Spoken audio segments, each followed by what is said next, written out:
ఈ రోజు నుంచి మన ఛానల్లో ఫ్యూచర్ అండ్ ఆప్షన్స్ సిరీస్ అయితే మనం స్టార్ట్ చేస్తున్నామండి. ఫ్రెండ్స్, ఈ సిరీస్ అనేది కంటిన్యూ అవ్వాలంటే మాత్రం మీ సపోర్ట్ అయితే చాలా ఇంపార్టెంట్. ఈ ఛానల్లో మేము ప్రొవైడ్ చేస్తున్న ఈ సిరీస్ అనేది బేసిక్ టు అడ్వాన్స్ లెవెల్లో అయితే ఎక్స్ప్లెయిన్ అయితే చేస్తాము. మీరు పెయిడ్ కోర్స్ తీసుకున్నా సరే ఇంత మంచి సిరీస్ అయితే మీకు ప్రొవైడ్ అయితే చేయరు. ఇది మీరు గుర్తుపెట్టుకోవాల్సి ఉంటుంది. అయితే ఫ్రెండ్స్, కంప్లీట్గా ఫ్రీ ఆఫ్ కాస్ట్లో మాత్రమే మేము ప్రొవైడ్ చేస్తాము. ఎలాంటి పెయిడ్ సర్వీసులు అయితే మన ఛానల్ నుంచి మేము ప్రొవైడ్ అయితే చేయము. కానీ మాకు కావాల్సింది ఏంటంటే మీ నుంచి సపోర్ట్ అయితే కావాలి. ప్రతి ఒక్కరూ ఈ సిరీస్ కంటిన్యూ చేయాలి, బేసిక్ నుంచి అడ్వాన్స్ లెవెల్లో కంప్లీట్ చేయాలి అంటే మాత్రం ప్రతి ఒక్క వీడియోకి లైక్ చేస్తూ మీ వంతు మీరు సపోర్ట్ చేస్తూ ఉంటే ఈ సిరీస్ నేను అడ్వాన్స్ లెవెల్లో అయితే కంప్లీట్ చేస్తాను. బట్ మీ నుంచి సపోర్ట్ రాకపోతే మాత్రం తప్పకుండా నేను ఈ సిరీస్ని అయితే ఇక్కడే ఆపేస్తాను. సో ఫ్రెండ్స్, ప్రతి ఒక్కరూ వీడియోని లైక్ చేయండి. మేము ఎక్స్పెక్ట్ చేసేది ఒక లైక్ మాత్రమే.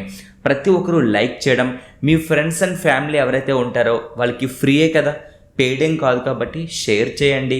మీ ఒపీనియన్స్ ఏమైనా ఉంటే కామెంట్స్లో షేర్ చేస్తూ ఉండండి. ప్రతి ఒక్కరూ ఛానల్ని సబ్స్క్రైబ్ చేయండి. సబ్స్క్రైబ్ ఒకటే చేస్తే సరిపోదు, ఆల్ నోటిఫికేషన్స్ కూడా మీరు ఆన్లో పెడితేనే మనం పెట్టే ప్రతి వీడియో కూడా మీకు నోటిఫికేషన్ రూపంలో అయితే వస్తుంది. సో ఇంకా లేట్ చేయొద్దు. నేను ఎక్స్పెక్ట్ చేస్తున్నాను మీరు సపోర్ట్ చేస్తారు అని చెప్పి. సో ఆ నమ్మకంతోనే ఈ ఫ్యూచర్ అండ్ ఆప్షన్స్ సిరీస్ అయితే నేను స్టార్ట్ చేస్తున్నాను. ఇక లేట్ చేయొద్దు. సో లైక్ చేశారా? లైక్ చేయాలి. దీంతో పాటు రెగ్యులర్గా నేను ప్రతి వీడియో అప్లోడ్ చేస్తున్నాను అంటే కామెంట్స్లో మీ తరపున డే 2 అంటే ఇది డే 1 కదా, సో డే 2 అని చెప్పి మీరు కామెంట్స్లో పెడితేనే నెక్స్ట్ వీడియో నేను అప్లోడ్ అయితే చేస్తాను. సో లేట్ చేయొద్దు.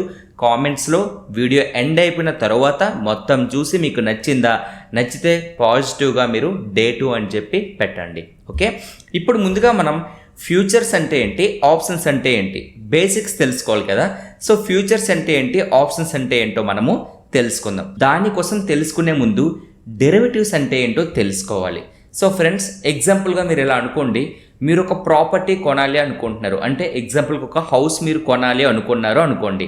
సో మీరు హౌస్ కోసం వెతుకుతూ ఒక సెల్లర్ దగ్గరికి వెళ్ళారు. ఎవరైతే ఆ హౌస్ని అమ్ముతున్నారో అతను సెల్లరే కదా. మీరు ఆ ప్రాపర్టీ కొనాలి అనుకుంటున్నారు కాబట్టి మీరు బయ్యర్ అవుతారు. ఎవరైతే ఆ ప్రాపర్టీ అమ్మాలి అనుకుంటారో తను సెల్లర్ అవుతాడు. సో మీరు ఒక సెల్లర్ దగ్గరికి వెళ్ళారు, దీని వాల్యూ ఎంత అని చెప్పి అడిగారు. తను అప్పుడు ఏం చెప్పారంటే దీని వాల్యూ 50 lakhs అని చెప్పారు. సో 50 lakhs అని చెప్పిన వెంటనే మీ దగ్గర 50 lakhs వెంటనే ఉండవు కదా. ఉన్నాయనుకోండి, వెంటనే రిజిస్ట్రేషన్ చేసుకుంటారు, ఓకే హ్యాపీ. లేదు అన్నప్పుడు నాకు కొంచెం టైం కావాలి, ఈ టైంలో నేను మనీ మీకు ఇస్తాను, ఆ టైంలో నేను వచ్చి రిజిస్ట్రేషన్ చేసుకుంటాను అని చెప్పి ఒక అగ్రిమెంట్ అనేది జనరల్గా జరుగుతూ ఉంటుంది. మనం ఇది లైవ్ ఎగ్జాంపుల్ ఏనండి. మీరు ఏదైనా ప్రాపర్టీ తీసుకునేటప్పుడు ఒక అగ్రిమెంట్ అయితే తప్పకుండా చేసుకుంటారు కదా. సో అలానే ఈ పర్సన్ కూడా ఏం చేశారు అంటే అగ్రిమెంట్ చేసుకున్నారు. సో దీని వాల్యూ ఎంత 50 lakhs. నేను ఒక 2 lakhs 5 lakhs అడ్వాన్స్ ఇస్తాను, ఒక అగ్రిమెంట్ చేసుకుంటాను. నెక్స్ట్ 3 monthsలో వచ్చి నేను కంప్లీట్ మనీ మీకు పే చేసేసి నేను రిజిస్ట్రేషన్ చేసుకుంటాను అని చెప్పి ఒక అగ్రిమెంట్ అనేది చేయడం జరిగింది. దానికి ఒక ఎక్స్పైరీ డేట్ పెట్టుకున్నారు. నెక్స్ట్ 3 monthsలో నేను వస్తాను, రిజిస్ట్రేషన్ చేసుకుంటాను. ఇన్ కేస్ వరస్ట్ కేసులో ఈ బయ్యర్ ఎవరైతే ఉన్నారో సెల్లర్కి చెప్పాడు కదా, నేను అడ్వాన్స్ 2 lakhs 5 lakhs పే చేస్తాను, రిమైనింగ్ మనీ నేను ఏం చేస్తాను ఈ 3 monthsలో వచ్చి పే చేస్తాను అని చెప్పి ఒక అగ్రిమెంట్ చేసుకున్నారు. ఇప్పుడు వరస్ట్ కేసులో బయ్యర్ 3 months తర్వాత రాకపోతే ఏం జరుగుతుంది? ఆ అగ్రిమెంట్ ఏదైతే ఉంటుందో అది ఎక్స్పైర్ అయిపోతుంది. 3 months టైం ఇచ్చారు కదా, సో ఆ 3 monthsలో రాలేదు అన్నప్పుడు అగ్రిమెంట్ అనేది ఎక్స్పైర్ అయిపోతుంది. అప్పుడు ఆ ప్రాపర్టీ ఏమవుతుంది, సెల్లర్ మళ్ళీ తనకు నచ్చిన ప్రైస్కి అమ్ముకోవచ్చు. కానీ బయ్యర్ అనేవాడు ఈ 3 monthsలో వచ్చాడు, అక్కడ వాల్యూ పెరిగింది. అంటే ఇప్పుడు ఈ హౌస్ వాల్యూ ఎంత 50 lakhs చెప్పారు కదా, ఆ పక్కన హౌస్ వాల్యూ అనేది 60 lakhsకే ఇంకొక పర్సన్ అమ్ముతున్నాడు.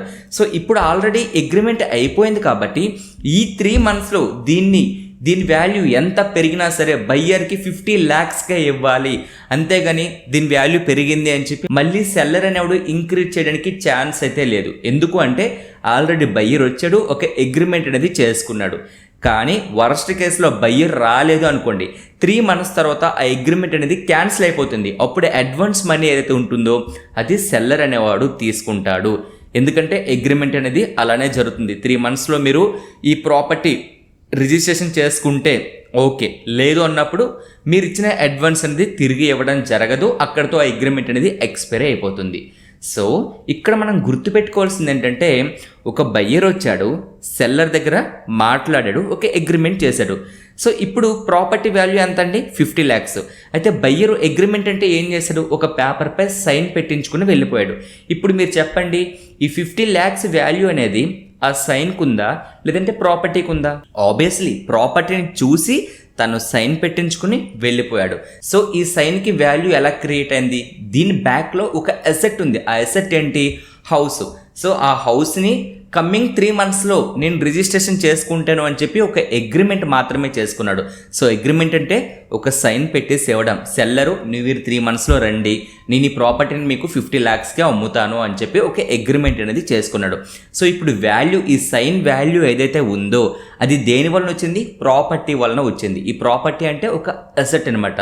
సో ఫ్రెండ్స్, డెరివేటివ్స్ అంటే అర్థం ఏంటంటే, అండర్లయింగ్ అసెట్ నుంచి ఏవైతే డెరివేట్ అవుతాయో వాటినే మనం డెరివేటివ్స్ అంటాం. అంటే వీటికంటూ ఒక వాల్యూ ఉండదు.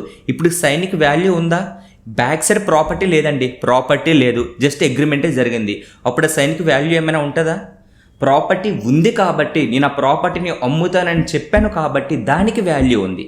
సో ఇక్కడ మనము డెరివేటివ్స్ అంటే ఏం అర్థం చేసుకోవాలి? దానికంటూ వాల్యూ ఉండదు, దాని అండర్లో ఒక అసెట్ ఉంటుంది చూసారా, దాని వలన దీనికి వాల్యూ అనేది వస్తుంది. సో అండర్లైంగ్ అసెట్ నుంచి డెరివేట్ అవుతాయి కాబట్టి వీటిని మనం డెరివేటివ్స్ అని అంటాం. అయితే ఫ్రెండ్స్, ఈ డెరివేటివ్స్ అనేవి 4 types అయితే ఉంటాయండి. 1 ఫార్వర్డ్స్ ఉంటాయి, 2 స్వాప్స్ ఉంటాయి, 3 ఫ్యూచర్స్ ఉంటాయి, 4 ఆప్షన్స్ అయితే ఉంటాయి. ప్రెజెంట్ మన స్టాక్ మార్కెట్లో ఉండేవి futures and options. So friends, futures అంటే ఏంటి, ఆప్షన్స్ అంటే ఏంటో మనము ఇప్పుడు మాట్లాడదాం. సో మీకు ఇప్పుడు డెరివేటివ్స్ అంటే అర్థమైంది కదా.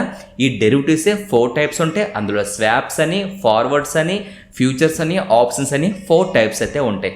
ఈ 4 typesలో మన స్టాక్ మార్కెట్లో ప్రస్తుతం యూజ్ చేసేది ఏంటి అంటే ఫ్యూచర్స్ అండ్ ఆప్షన్స్. సో మీకు క్లారిటీ వచ్చింది. ఇప్పుడు ఫ్యూచర్స్ అంటే ఏంటో మాట్లాడదాం. ఫ్యూచర్స్ అంటే ఏంటి? మీకు ఆల్రెడీ నేను చెప్పాను, వీటికంటూ ఒక వాల్యూ ఉండదు, దీని బ్యాక్లో ఒక అసెట్ ఉంటుంది చూసారా, దాని వలన ఈ ఫ్యూచర్స్కి వాల్యూ వస్తుంది అని అయితే మీ మైండ్లో మీరు ఇప్పుడే ఫిక్స్ చేసుకోవాలి. సో ఇప్పుడు ఇంకొక ఎగ్జాంపుల్ చెప్తాను. ఫ్యూచర్స్ అంటే మనం ఒక ప్రాపర్టీ కొనాలి అనుకున్నాం, ఓకేనా? ఆ ప్రాపర్టీకి ఒక ఎక్స్పైరీ డేట్ అనేది సెల్లర్ అనేవాడు డిసైడ్ చేశాడు. 3 monthsలో మీరు రావాలి, వచ్చి రిజిస్ట్రేషన్ చేసుకోవాలి, అప్పుడే ఆ ప్రాపర్టీ నేను మీకు ఇస్తాను. 3 months కంప్లీట్ అయిపోయింది, బయ్యర్ రాలేదు, దాని ఎక్స్పైర్ అయిపోయింది అంతే, ఇంకా దానికి ఎలాంటి వాల్యూ లేదు. సో ఈ అడ్వాన్స్ మనీ ఏదైతే ఉందో అది సెల్లర్ అనేవాడు తీసుకుంటాడు. లైక్ ఫ్యూచర్స్ కూడా అంటే, ఇప్పుడు ఏదైనా ఒక ప్రాపర్టీ వాల్యూ పెరుగుతుంది అన్నప్పుడే మనం ఎలా అయితే బై చేస్తామో, ఫ్యూచర్లో ఒక అగ్రిమెంట్ చేసుకుంటాం, దానికంటూ ఒక ఎక్స్పైరీ ఉంటుంది. సో ఆ అగ్రిమెంట్ అనేది ఎక్స్పైరీ వరకు బయ్యర్ అనేవాడు వచ్చి రిజిస్ట్రేషన్ చేసుకున్నాడా, ఓకే, ఆ ప్రాపర్టీ తనకి ఇవ్వాల్సిందే, లేదు అన్నప్పుడు ఆ అగ్రిమెంట్ అనేది క్యాన్సిల్ అయిపోతుంది. మన స్టాక్ మార్కెట్ లాంగ్వేజ్లో మాట్లాడుకోవాలనుకుంటే, మీరు ఏమైనా స్టాక్స్ అనేవి ఫ్యూచర్స్లో బై చేశారండి, బై చేసి ఎక్స్పైరీ వరకు మీరు హోల్డ్ చేశారనుకోండి, అప్పుడు సెటిల్మెంట్ అవుతుంది. ఈ లోపల మీరు మధ్యలో ఎగ్జిట్ అయిపోయారనుకోండి, మీ ప్రాఫిట్ ఆర్ లాస్ బట్టి సెటిల్మెంట్ అనేది క్లోజ్ అయిపోతుంది. సో మీకు అర్థమైంది కదా. ఫ్యూచర్స్ అంటే సింపుల్గా మనం గుర్తుపెట్టుకోవాల్సింది, ఫ్యూచర్లో దీని వాల్యూ పెరుగుతుంది అని చెప్పి ఒక అగ్రిమెంట్ చేసుకుంటాం, దానికంటూ ఒక ఎక్స్పైరీ అనేది ఉంటుంది. ఇప్పుడు ఆప్షన్స్ అంటే ఏంటో తెలుసుకుందాం. ఆప్షన్స్కి ఫ్యూచర్స్కి ఉన్న డిఫరెన్స్ మీరు ముందుగా అర్థం చేసుకోవాలి. ఇప్పుడు ప్రాపర్టీ అనేది మనము ఎక్స్పైరీ లోపల రిజిస్ట్రేషన్ చేసుకుంటే ఫ్యూచర్స్లో ఏమవుతుంది, మనకు ఆ ప్రాపర్టీ వస్తుంది. కానీ ఆప్షన్స్లో ఎలా అంటే ప్రాపర్టీ వాల్యూ పెరుగుతుంది అని చెప్పి మీరు కొంత ప్రీమియం పే చేస్తారు. ఫర్ ఎగ్జాంపుల్గా ప్రాపర్టీ వాల్యూ అనేది ఆ టైంకి ఒక 50 lakhs ఉందనుకోండి, మీరు ఏమనుకుంటున్నారు, ఫ్యూచర్లో ఆ ప్రాపర్టీ వాల్యూ పెరుగుతుంది అని చెప్పి మీరు అందులో ఎంటర్ అవుతారు. ఎంటర్ అయిన తర్వాత దానికంటూ ఒక ఎక్స్పైరీ డేట్ ఉంటుంది ఆప్షన్స్లో కూడా. ఆ ఎక్స్పైరీ టైంకి నిజంగానే ప్రాపర్టీ వాల్యూ పెరిగింది అనుకోండి, దానిపైన ఎంత పెరుగుతుందో అంత మీకు ప్రాఫిట్ వచ్చినట్లే. లేదు దాని వాల్యూ తగ్గిందనుకోండి, 50 lakhsది 45 lakhsకి వచ్చింది అనుకోండి, మీకు 5 lakhs లాస్ వచ్చినట్లే. అదే 50 lakhsది 60 lakhsకి వెళ్ళింది అనుకోండి, మీకు 10 lakhs అనేది ప్రాఫిట్ వచ్చినట్లే. కానీ ఇక్కడ ప్రాపర్టీ రాదు. ఫ్యూచర్స్లో మనకి ప్రాపర్టీ వస్తుంది, ఎక్స్పైరీ వరకు మీరు ఉండి మీరు అనుకున్న దానిపై స్టాండ్ తీసుకుంటే, ఒక బయ్యర్గా మీరు రిజిస్ట్రేషన్ చేసుకుంటే మీకు ప్రాపర్టీ వస్తుంది. కానీ ఆప్షన్స్లో ప్రాపర్టీ అనేది రాదు. లైక్ మన స్టాక్ మార్కెట్ లాంగ్వేజ్లో మాట్లాడుకోవాలనుకుంటే మీరు స్టాక్స్కి సంబంధించిన ఫ్యూచర్స్ని బై చేశారు. సో మీరు end of the day expiry వరకు ఉన్నారనుకోండి, మీకు ఆ స్టాక్స్ అనేవి మీ డీమెట్ అకౌంట్లో క్రెడిట్ అవుతాయి. కానీ ఆప్షన్స్లో ఏం జరుగుతుందండి, అలా జరగదు. మీరు ఎక్స్పైరీ వరకు ఉన్నా సరే ఆ టైంకి మీరు ప్రాఫిట్లో ఉంటే ప్రాఫిట్, లాస్లో ఉంటే లాస్ మాత్రమే మీకు సెటిల్ అవుతుంది. అంతేగాని మీకుంటూ స్టాక్స్ ఏమైతే ఫ్యూచర్స్లో లాగా క్రెడిట్ అనేవి అవ్వవు. సో ఈ డిఫరెన్స్ అనేది మీరు అర్థం చేసుకోవాలి. సో మీకు ఫ్యూచర్స్ అంటే ఏంటి, ఆప్షన్స్ అంటే ఏంటి అనేది ఒక బేసిక్ నాలెడ్జ్ అయితే వచ్చింది కదా. ఫ్యూచర్స్ అంటే ఒక్క ముక్కలో గుర్తుపెట్టుకోండి, ఫ్యూచర్లో దీని వాల్యూ పెరుగుతుంది అని చెప్పి మీరు ఒక అగ్రిమెంట్ చేసుకుని దానికి ఒక ఎక్స్పైరీ అనేది ఉంటుంది కదా, ఆ టైంలో దాని వాల్యూ పెరిగిందా మీరు ప్రాఫిటబుల్గా ఉంటారు, ఆ టైంలో దాని వాల్యూ పడిందా మీరు లాస్లో ఉంటారు. సేమ్ మనకి ఆప్షన్స్లో కూడా అదే వర్తిస్తుంది. కానీ ఫ్యూచర్లో సెటిల్మెంట్ ఉంటుంది, ఆప్షన్స్లో మనకి అలా ఉండదు. ఆ ఎక్స్పైరీ టైంకి దాని వాల్యూ పెరిగిందా ఓకే, లేదు అన్నప్పుడు మీరు లాస్లో ఉంటారు. ఇప్పుడు ఒక చిన్న ఎగ్జాంపుల్ తీసుకుందాం, ఫ్యూచర్స్కి సంబంధించిన ఎగ్జాంపుల్ తీసుకుందాం. మీకు ఒక 100 కేజీల గోధుమ పిండి అవసరమైంది అనుకోండి, ఒక 100 కేజీల గోధుమ పిండి అవసరమైంది, ఓకేనా. మీరు ఒక సెల్లర్ దగ్గరికి వెళ్ళారు. ఇప్పుడు మీకు కావాలి అంటే మీరు బయ్యరే కదా, సో మీరు బయ్యర్, మీకు ఎవరైతే అమ్ముతారో వాళ్ళు ఏమవుతారు, సెల్లర్ అవుతారు. సో మీరు ఇప్పుడు ఏం చేశారు, నాకు గోధుమ పిండి కావాలని చెప్పి ఎవరైతే గోధుమ పిండి అమ్ముతున్నారో తన దగ్గరికి వెళ్ళి నాకు ఒక 100 కేజీల గోధుమ పిండి కావాలి, కానీ ప్రజెంట్ నాకు మొత్తం మనీ అయితే లేదు, 3 monthsలో వచ్చి నేను మొత్తం మనీ పే చేసి ఈ 100 కేజీలు తీసుకెళ్తాను. ప్రజెంట్ దాని వాల్యూ కేజీ ఎంత అంటే 30 రూపీస్ ఉంది, ఓకేనా. ప్రజెంట్ 30 రూపీస్ ఉంది, నాకు 100 కేజీలు కావాలి, ఇప్పుడు నేను తీసుకోను, తర్వాత 3 months లోపల వచ్చి నేను తీసుకుంటాను, ఓకేనా. ఇప్పుడు ఈ సెల్లర్ ఎవరైతే ఉన్నాడో, ఈ గోధుమ పిండి అమ్మే పర్సన్, గోధుమ పిండి అగ్రిమెంట్ ఈరోజు జరిగింది అనుకోండి, ఎగ్జాంపుల్గా జరిగిపోయింది, నెక్స్ట్ డే దాని వాల్యూ పెరిగింది, 40 రూపీస్కి వెళ్ళింది, కానీ ఆ బయ్యర్ మళ్ళీ తన దగ్గరికి వచ్చినప్పుడు 30 రూపీస్కి ఇవ్వాలి తప్ప 40 రూపీస్కి ఇవ్వడానికి కుదరదు. ఈ 30 రూపీస్ది 100 రూపీస్ అయిపోయింది, బయ్యర్ వచ్చాడు, మీరు 30 రూపీస్కి ఇవ్వాలి. ఇదే అగ్రిమెంట్. ఆ అగ్రిమెంట్కి ఒక ఎక్స్పైరీ ఉంటుంది అనుకోవడం కదా, ఆ ఎక్స్పైరీ అయిపోయింది అనుకోండి, అప్పుడు దాని వాల్యూ మీరు ఎంతైనా పెంచుకోవచ్చు. సో మీకు అర్థమైంది కదండి, ఇలా మనకి ఫ్యూచర్స్ అనేవి వర్క్ అవుతాయి. లైక్ ఇప్పుడు ఆప్షన్స్ తీసుకోండి, ఆప్షన్స్లో మీరు ఏమనుకుంటున్నారు, సేమ్ ఇదే ఎగ్జాంపుల్ తీసుకుంటే ఇక్కడ గోధుమ పిండి వాల్యూ మీరు పెరుగుతుంది అనుకొని ఒక ప్రీమియంని పే చేశారు. పే చేసిన తర్వాత దానికి ఒక ఎక్స్పైరీ ఉంటుంది కదా, ఈ మంత్ ఎండింగ్కి మీ టార్గెట్ అనుకోండి. సో ఆ మంత్ ఎండ్ అయ్యే టైంకి 30 రూపీస్ కేజీ ఉన్నప్పుడు మీరు ఎంటర్ అయ్యారు కదండి, మీరు వచ్చి అగ్రిమెంట్ చేసుకున్నారు కదా. సో ఈ 30 రూపీస్ నుంచి 50 రూపీస్కి లేదనుకోండి, పైన 20 రూపీస్ వచ్చిందా, అది మీ ప్రాఫిట్. లేదు అక్కడ నుంచి వాల్యూ పడింది, 15 రూపీస్కి ఫాల్ అయిపోయింది, అది మీ యొక్క లాస్ అవుతుంది. అంటే ఇక్కడ ఆప్షన్స్లో ఎక్స్పైరీ వరకు ఉండడానికి ఏదైనా గోధుమ పిండి ఇవ్వండి నాకు సేమ్ కాస్ట్ కంటే ఇవ్వరు ఇక్కడ, కానీ ఫ్యూచర్స్లో ఇస్తారు. సో ఈ డిఫరెన్స్ అర్థం చేసుకోండి. ఎగ్జాంపుల్ కొంచెం కామెడీగా ఉండొచ్చు, బట్ మీకు అర్థం కావాలి కదా అని చెప్పి చెప్తున్నాను. సో మీకు ఫ్యూచర్స్ అంటే ఏంటి, ఆప్షన్స్ అంటే ఏంటి అనేది ఒక క్లారిటీ వచ్చిందని చెప్పి నేను ఎక్స్పెక్ట్ అయితే చేస్తున్నాను. ఇప్పుడు మనం స్పాట్ మార్కెట్కి అండ్ డెరివేటివ్ మార్కెట్కి ఉన్న డిఫరెన్స్ ఏంటో తెలుసుకుందాం. స్పాట్ మార్కెట్ అంటే ప్రెజెంట్ రిలయన్స్ 2000లో ట్రేడ్ అవుతుంది. సో మీరు 2000 రూపీస్లోనే బై చేయొచ్చు, సెల్ చేయొచ్చు, ఆ కంపెనీకి సంబంధించిన ఎన్ని షేర్లు అయినా సరే. ఒక 100 షేర్లు అనుకోండి, 2000 అంటే ఒక షేర్ వాల్యూ 2000 అయితే 2000 మల్టిప్లై 100 చేసి మీరు ఆ మనీ పే చేసి బై చేసుకోవచ్చు, లేదంటే సెల్ చేసుకోవచ్చు, వాట్ ఎవర్ ఏదైనా సరే మీరు స్పాట్ మార్కెట్లో చేయొచ్చు. ఇప్పుడు డెరివేటివ్స్ మార్కెట్స్ అంటే ఏంటి, ఫ్యూచర్లో దీని వాల్యూ పెరుగుతుంది అని మాత్రమే మీరు ఎంటర్ అవుతున్నారు. అంటే ప్రెజెంట్ రిలయన్స్ 2500లో ఉంది, కానీ ఫ్యూచర్లో దాని వాల్యూ 2520 రూపీస్ కానీ 2550 రూపీస్ కానీ వెళ్తుంది నెక్స్ట్ మంత్, లేదంటే కమ్మింగ్ 2 monthsలో వెళ్తుంది అన్న ఒక నమ్మకంతో మీరు ఎంటర్ అవుతారు చూసారా, దాన్నే మనం డెరివేటివ్స్ మార్కెట్ అంటాం. సో స్పాట్ మార్కెట్లో మనము ఈ స్పాట్లోనే బై ఆర్ సెల్ చేస్తాం, కానీ డెరివేటివ్స్ మార్కెట్ అనేది ఫ్యూచర్ని డిసైడ్ చేస్తుంది. సో మీకు ఆ డిఫరెన్స్ అనేది అర్థమైంది కదా. నెక్స్ట్ మనం ఈ ఫ్యూచర్స్ అని ఆప్షన్స్ అని ఎందుకు ఇంట్రడ్యూస్ చేశారు, అవసరం లేదు కదా. ప్రస్తుతం మనము మన స్టాక్ మార్కెట్ నాలెడ్జ్లో మాట్లాడుకుంటే మనము స్టాక్స్లో బై చేయొచ్చు, సెల్ చేయొచ్చు, అంతే కదా.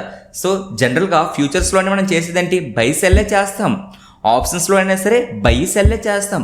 అలాంటప్పుడు మనం స్టాక్స్లోనే బై అండ్ సెల్ చేస్తున్నాం కదా, మరి ఫ్యూచర్స్ని ఆప్షన్స్ని ఎందుకు ఇంట్రడ్యూస్ చేయాలి, దీనికోసం మీరు క్లియర్గా అర్థం చేసుకోండి. మీరు స్టాక్స్లో బై చేస్తారు, బై చేసి 1 day హోల్డ్ చేయొచ్చు, 1 month హోల్డ్ చేయొచ్చు, 1 year హోల్డ్ చేయొచ్చు, లైఫ్ టైం హోల్డ్ చేయొచ్చు బై చేస్తే.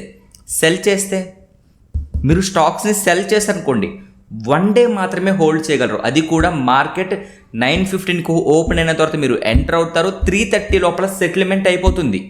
అంతేనా? ఇంట్రాడేలో మాత్రమే మనం సెల్ చేయగలం. కానీ ఫ్యూచర్స్ ఆప్షన్స్ ఇంట్రడ్యూస్ చేసిన తర్వాత మనము 1 month, 2 months, 3 months కూడా మనం హోల్డ్ అయితే చేస్తున్నాం సెల్ చేస్తూ. ఇంతకు ముందు బై చేస్తూ మనం లైఫ్ టైం హోల్డ్ చేస్తాం, అగ్రీ.